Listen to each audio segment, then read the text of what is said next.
Salam hörmətli izləyicilər. Bugünkü videoda mən şarj zamanı şarj yerini bloklaşdırmasından danışacağım, yəni bağlanmasından danışacağım.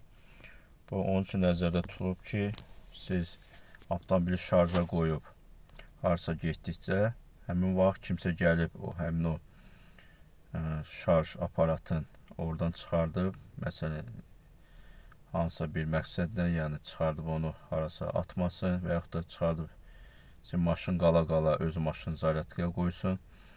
Yəni bunun üçün bu avtomobildə belə bir qoruyucu funksiyalar var.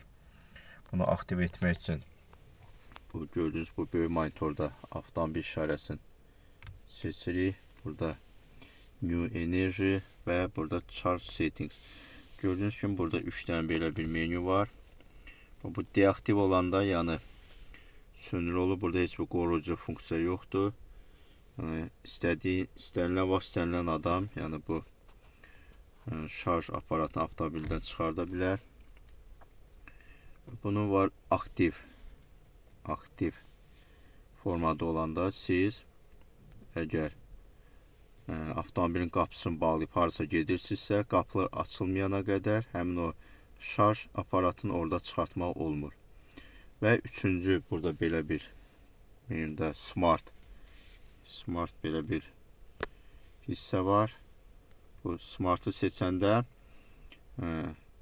bu şarj aparatını o vaxt çıxartmaq olur ki, həmin avtomobilin zaryadkası tam 100% olsun və ola bilər ki, bəzən bu ümumi şarj yerlərində kimsə avtomobili qoyub gedir. Avtomobili məsələn 100% olsa da gəlib vaxtında avtomobili çıxartmır və növbədə gözləyən şəxslər də məcburlar o gəlinə kimi orada dayansınlar. Yəqin ki, onun üçün nəzər tutulub ki, avtomobil yiyəsi bu Smart'ı seçir. Harasa gedəndə də avtomobil dolandan sonra, yəni növbədə olan kimsə görsə ki, bu avtomobil artıq 100% dolub, onu oradan çıxardıb öz avtomobili şarj edə bilər. Yəni bunlardan üçün, yəni siz seçə bilərsiniz.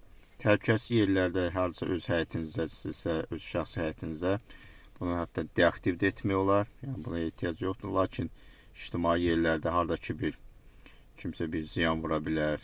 Yəni həmin yerdə ya aktivi basa bilərsiniz, ya Smart'ı basa bilərsiniz ki, yəni bu kimsə sizin icazəniz olmadan bunu şarjdan ayıra bilməsin. Və bir halda olur, yəni bəzən belə bir şey olur ki, siz avtomobili yəni zaryadkaya qoyursunuz, bu aktiv olan moment, yəni hətta avtomobil əgər dolubsa, siz özünüz heç həmin o şarj aparatını avtomobildən çıxarda bilmirsiniz. Ola bilər hansısa bir texniki nasazlıqdan bu baş verə bilər.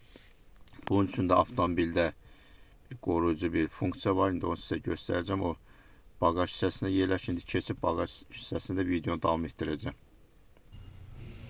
Gördüyünüz kimi mən avtomobil qapılarını kilitləmişəm. Elə hesab eləyək ki, artıq şarj bitib və mən bunu buradan çıxartmaq istəyirəm. Gördüyünüz kimi hal-hazırda nə qədər edirəm çıxmır və bunun üçün bagajda belə bir qoruyucu funksiya var. Bu hissədə belə bir işarə var.